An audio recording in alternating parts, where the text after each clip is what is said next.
Hello, Mountaineer fans. Welcome into SVC Sports Weekly, hosted by Nosek and Gage. I'm Mike Nosek, alongside head baseball coach Dave Gage. And Dave, we had a great week of Mountaineer athletics. Undefeated, nothing but 0 in the loss column. We did have a tie, but for all intents and purposes, a good week for SVC fans. And let's get right to it with women's soccer. They had 2 games scheduled. One against Wheelock College was unfortunately postponed due to the weather that came through early last week. Remnants of, I think, Tropical Storm Karen is what it was called. That game is still yet to be made up. So the women had a week to kind of rest, recover, and train for their match at Mitchell College back on Saturday, which they came away with a 2-1 victory in double overtime. And Rachel Kudo, sophomore, scoring her first collegiate goal in that second overtime period to give them the win. And they now stand at 3-1 in NECC play, and that's good enough for third in the standings. Yeah, great game. Go on the road, pick up a victory. Like you said, they sort of had to find it in double overtime, find the back of the net, and they were able to do that. And so far in conference play, the only blemish is against Leslie University, which we've talked about is a really good team. But things are going to get tough here in the last couple weeks as well. Yeah, they do have a pretty tough stretch here. Tuesday they are at Becker College, a team which knocked them out of the postseason last year. So there might be kind of some revenge factors on the minds there for the Mountaineers. That is again at Becker on Tuesday, and then Saturday they host Elms College for a 1 p.m. match. So as you mentioned, very tough stretch here in the last couple weeks of the season, trying to not only solidify your spot in the postseason, but maybe get one of those top seeds and get that hosting ability to have that home field advantage come the first round. Yeah, everybody, the standings right now are all grouped together pretty much, and there's a lot of going back and forth. A team loses and they drop from 3rd to 6th, and a team wins and they go from 7th to 4th. So right now nothing can really be determined. So they just have to take one game at a time. And as you said, Tuesday's game against Becker will be a tough one. It's at their place, but hopefully get a little bit of revenge from last year's game. Yeah, like you mentioned, everyone kind of bunched up there.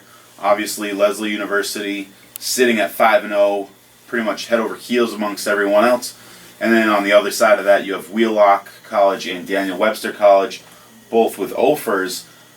But everyone else is in the mix. They can go on a good stretch. And Mitchell College, right now 1-4, they can rally off a few wins and get up the standings really easily. And the same with the teams who are up there. Elms, ourselves, who are 2nd and 3rd respectively. A couple losses can knock you down, and now you're just sneaking into the playoffs. Mm-hmm. So 5 games, all conference games left in the season. It's time to really start clicking, and staying healthy is pivotal in order to get that momentum going into the postseason. Yeah, you're absolutely right. Late in the season, you got to be playing your best soccer. Right now, I think they are. I think they've won a few games in a row now, 4. So it is important to continue to play well, but every game, it definitely means something. In that Mitchell game, junior Abby Rosas notched her first goal of the season, gave the Mountaineers a really quick 1-0 lead there, which they relinquished throughout the first half. Mitchell tied it up, and then they played scoreless second half, scoreless first overtime period, and then finally in the second overtime, Rachel Kudo was able to get on the end of a ball and bang it home for the win. So congratulations to the Mountaineers there. And once again, their schedule this week, they're at Becker Tuesday, 6 p.m. You can find the live stats link on svcathletics.com. And then Saturday, they host Elms College up on Everett Field for a 1 p.m. match. We hope to see you all there. Going to turn it over to women's volleyball now. A team that is a 2-time defending New England Collegiate Conference champion, looking to get that 3rd, and they've taken the first step by solidifying their spot in the postseason tournament. They are 5-0 in the conference. They won 2 conference games last week, and they're rolling, even though they're coming into what many would consider the tougher part of their schedule. Yeah, absolutely. They took care of what they needed to last week. As you said, a couple 3-0 victories. So this this week I'll let you touch on it, but a couple big games but they're in the playoffs. Absolutely. Again, they're 5-0 in the conference, so you do all the math. They can lose their last 3 conference matches, or 4 conference matches, and still make their way into the playoffs, or the postseason rather. No, it is 3. I was right. Trust your instincts, ladies and gentlemen. That is the point of today's show. 3 conference matches. They have 4 matches overall. The one non-conference being Tuesday night at Williams. Really tough. It could really show Coach Deion Jones where he stands, where certain players stand, and what they might want to think about fixing or adjusting rather going into this final stretch of league matches. Yeah, I think tonight or Tuesday's game against Williams College is a nice game to have at the end of the season, because it's one of those that if you are lucky enough to win your conference tournament and get that NCAA berth, you know what you're going to be going up against in that first round. So tonight is really big. It's a chance to play a team that will be competing for a NECC championship, have a chance to make the NCAAs. So it's important, but it's also a good learning experience as well. And it's right down the road. It's a kind of a very close border rivalry going on there, even though this is only the 3rd meeting in both programs' histories. Tied 1 apiece. SVC won at Williams 2 years ago. Williams came up and exacted their revenge last year. So we'll see how this year plays out. And good luck to the women. But if they were to lose, it doesn't affect their standings at all. Right now, again, sitting on top of the conference, they're actually tied with Newberry, who they will be hosting next Saturday, the 23rd, and that'll be a big match for the Mountaineers. But let's look at this week. Again, at Williams Tuesday, go down to Daniel Webster College on Sunday. D-Web right now sits at 3rd at 3-1, 6-8 overall. When you talk about rivalries, that's a team where the Mountaineers kind of have clashed against over the last few years. Both very strong programs and always competing for one of those top playoff seeds, if not competing in the semifinals or the finals. Yeah, actually, Daniel Webster was the team that took a set off us last year, I believe, in the playoffs. But you're exactly right. They've been there the last couple of years. So Daniel Webster will be a tough one Saturday, and it'll be a good position to say, all right, this is how we rank against the top couple teams in the conference, because as we've talked about so far, all their games are against opponents who are at the bottom half of the NECC standings. So now's where the point where, okay, this is where we stand amongst the better teams. And looking a little bit ahead, don't want to get too far ahead of ourselves here.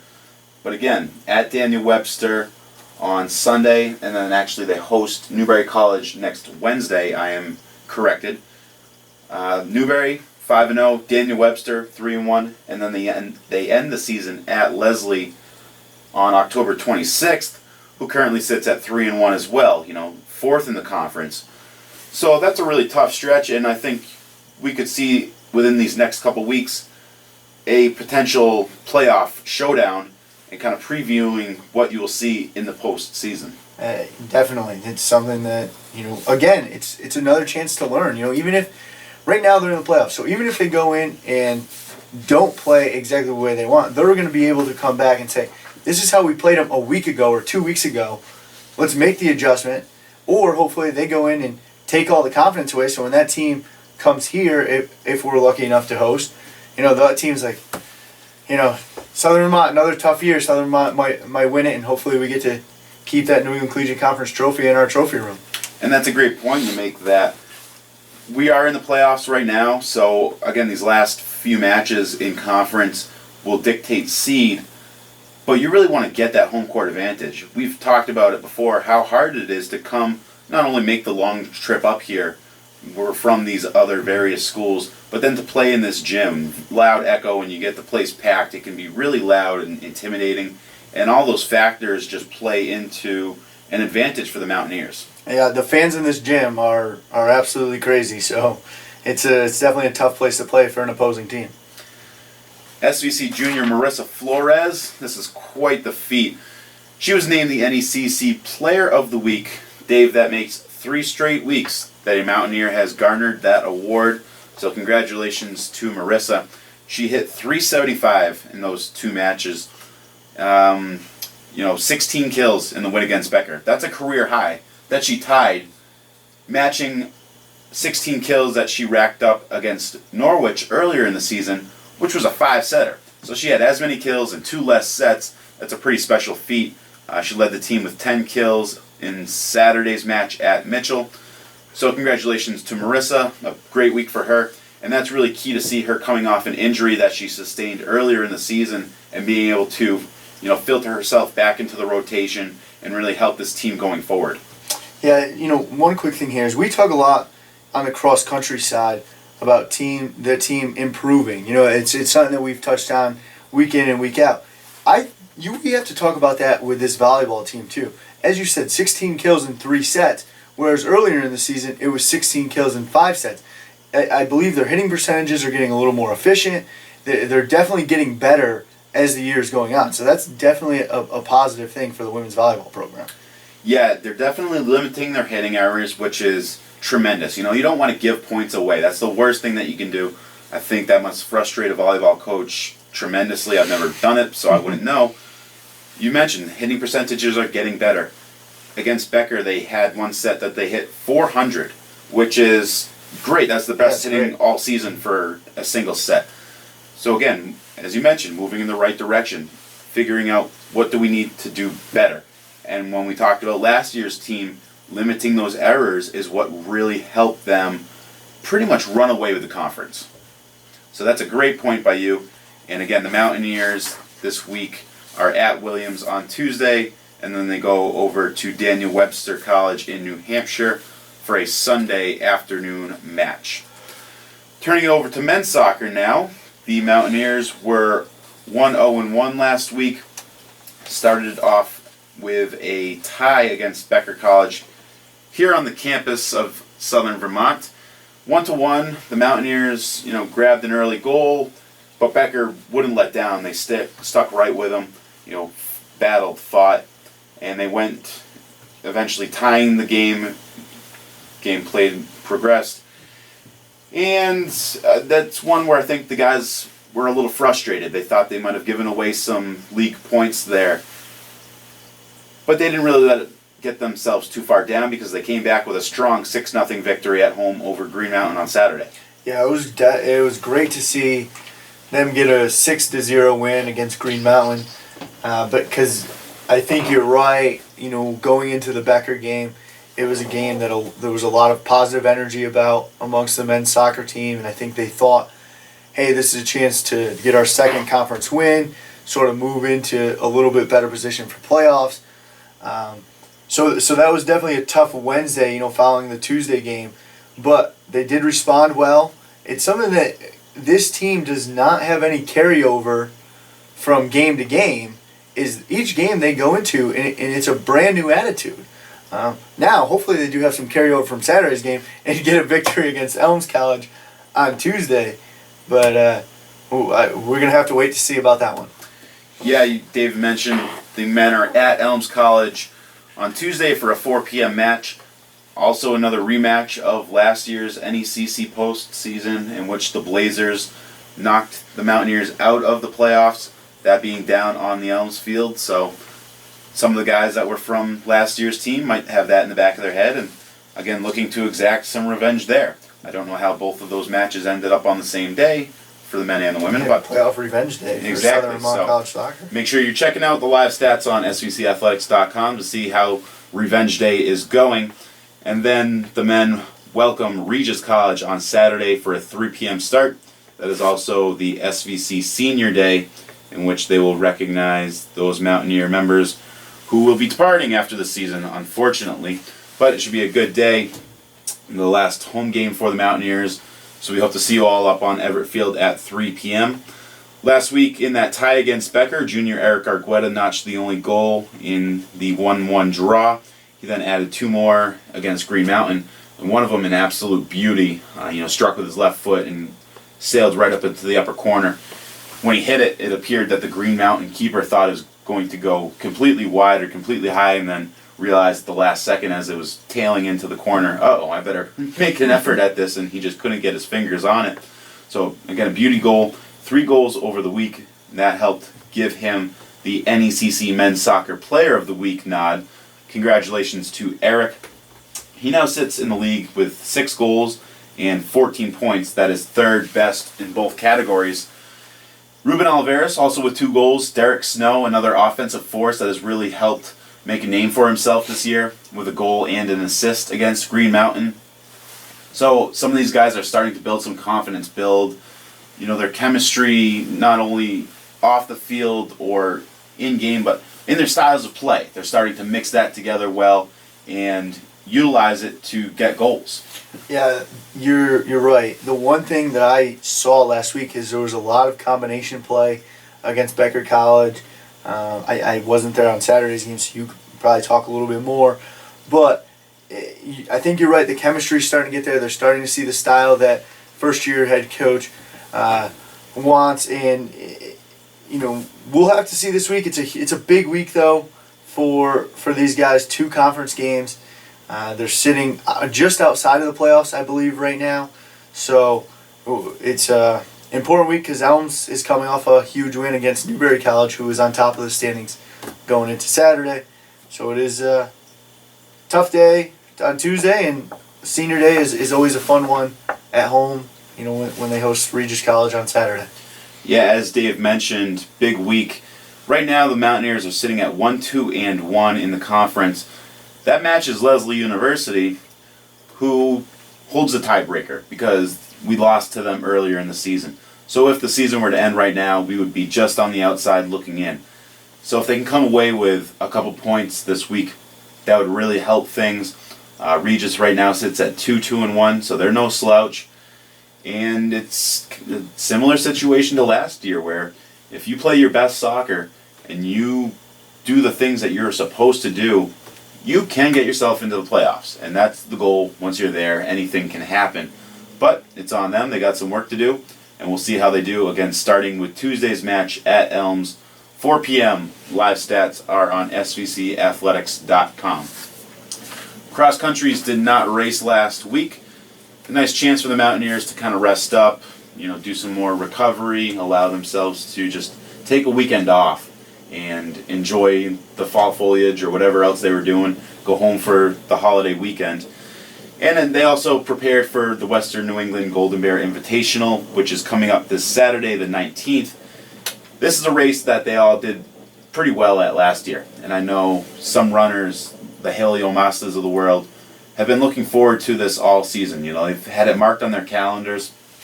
That was the race in which she set her personal best with a time of 21 minutes, 43 seconds. And I know that she thinks she can beat that. And she's been training very well throughout the season.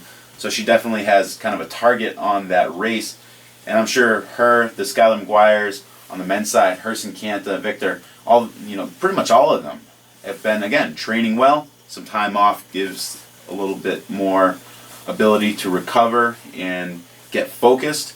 And this is the last meet before the conference championship. So really going to see where they're at and what they might have to improve on going into that meet.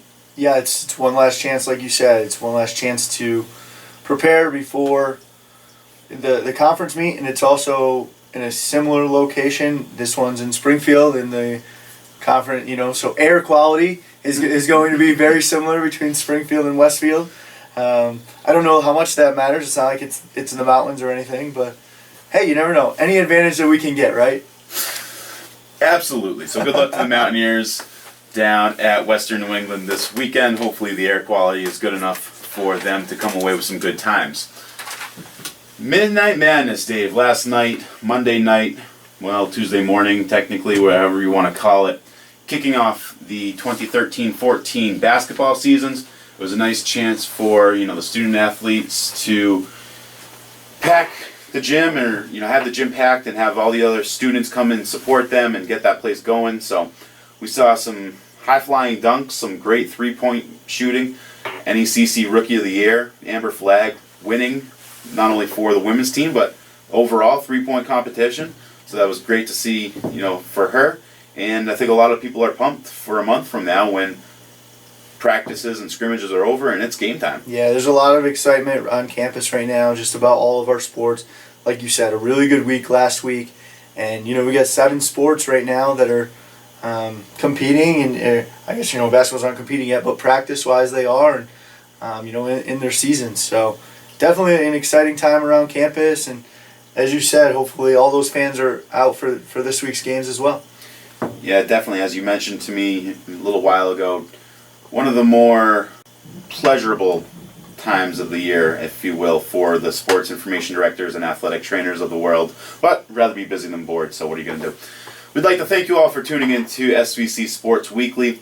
We will catch you next week here with Nosek Gage. One last reminder that home events for the Mountaineers this week are Saturday. Women's soccer hosts Elms at 1. Men's soccer hosts Regis College at 3 for Senior Day. We hope to see you all up there, and we'll catch you next week on SVC Sports Weekly.